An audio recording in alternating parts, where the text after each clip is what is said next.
People today are not free. Not in regard to freedom to move about, to go and come, but freedom of the mind, freedom of attitude. There's always a show going on. Your mind is often a titanic battle between where you came from, where you are, and where you think you're going. Look into it and you discover that even your attitude is a show. It's somehow predetermined.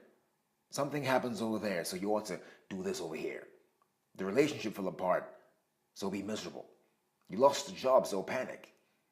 You're not where you thought you'd be in life, so get bitter, withdraw, or complain.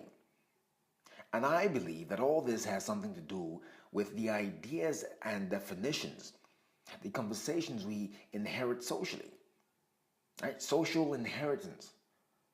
It's the reason why effort, a sincere and determined attempt, has somehow become an instrument of self-shaming. People say, give it all you've got. But what they really mean is, give it 110%. Some people come right out and say, I want 110%.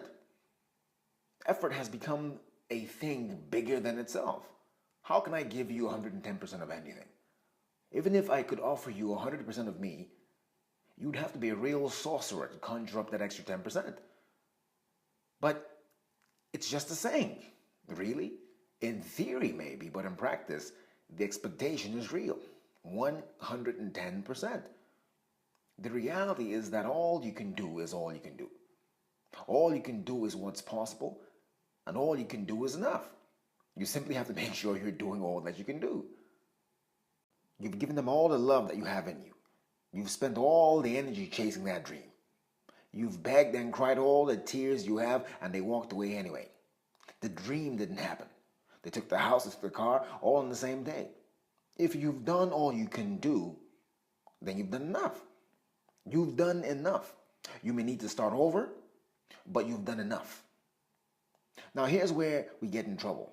On the playback, running it back in our minds, and through the probable or suspected opinions of other people. So you have it in your mind that you, as well as other people, think you could have done more. You could have worked harder, sacrificed more, stayed in your place longer, kept your mouth shut. No, you did that enough. And if you can't see that, effort will turn into guilt. And more people than you can imagine spend their time right here in guilt, acting out of guilt, living out of guilt, sorry out of guilt.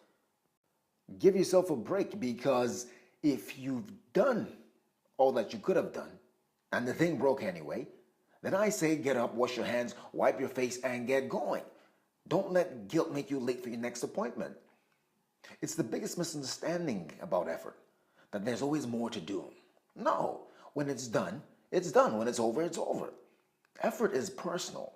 It's about sincerely maximizing your ability to act. Once you've done that, move on. More to do, more to do, more to do. If that's where you're stuck, if that's where guilt has you, then the other side of the picture is hidden from you. What you eventually discover is that effort without guilt is what it takes to get into a state of effortlessness. This is what you want, isn't it? A life filled with effortless moments. Love at first sight, effortless. Spontaneous laughter, effortless. Smiling at a baby, effortless. That's what you want. But you can't put guilt in front of that. You try and fail, it's over.